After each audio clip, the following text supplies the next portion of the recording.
Another day, another driver from NVIDIA, and this is the fourth one in the 576 series of drivers.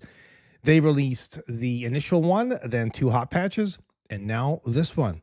Is it any good? Well, let's jump into it and see. So this is an amalgamation, basically, of the two previous hot patches and the original 576.02 WHQL driver. So let's first go over the positives. See those little red things above my head there?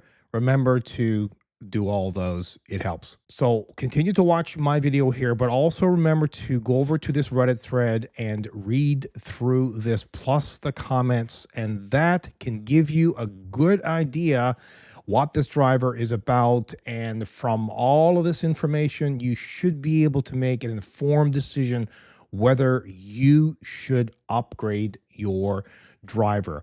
Updating your driver really is not mandatory. You don't have to do it. If everything is fine, I would just recommend keeping the one that you actually have now. If you have the NVIDIA app installed, this driver actually should be available now for you if you want to actually do an update. Now, I don't have that app, so if you have, let us all know if that is the case or not. But most certified drivers are pushed to the app almost immediately. So some users, particularly if you have an RTX 5090, and I don't know who you are, if you have one, I think you're either rich, you're a reviewer, or you're a scalper. But hey, if you're just an average Joe and you manage to get one of these, I don't know if I should congratulate you or what, because it's like gambling. If you spend $3,000 or $4,000, and who knows what could happen with it, right? Because the cable could melt, the connector could melt, maybe there was quality control issues, maybe a capacitor will pop. Anyway, enough negatives. This is supposed to be about the positives, right, for this particular driver. So some with this card, as well as some with 40 series cards, are reporting performance and stability improvements in games like Microsoft Flight Simulator 2024 and fewer crashes in Monster Hunter Wilds. And something that is very important for me to mention is the fact that your other drivers in your system also need to be up to date.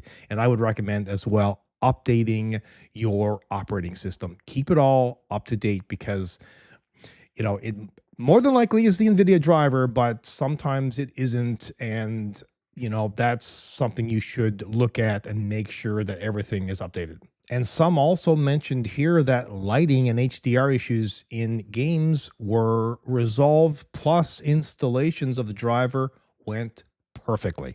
Many users, especially with the RTX 50 series cards, are reporting black screens, crashes, or blue screens during and after driver installation or system boot. Black screens during installation are apparently common. Well, if you read through this, you'll find many people are reporting still problems with installation, while a few, like I said before, said it went perfectly. So sometimes when installing it, it will require a hard restart and then it will fix itself. That's what some people are reporting. Others reported issues including NVIDIA control panel not opening, monitors not waking from sleep, problems with DSR, flicker on secondary monitors, and inconsistent RTX HDR functionality. So there's a few that say this has been an excellent driver and it resolves previous problems that they had with other drivers and hot patches. But many others say, nope, the problems are still there. However, the overall consensus seems to be that this driver 576.28 is unstable. So I know that's not what you wanted to hear, because we just want a driver that works. And NVIDIA is not releasing one. Here's an idea, NVIDIA. Why don't you use all those AI resources to make a driver that's rock solid? Anyway, if you updated to this 576.28 driver, let us know how it went.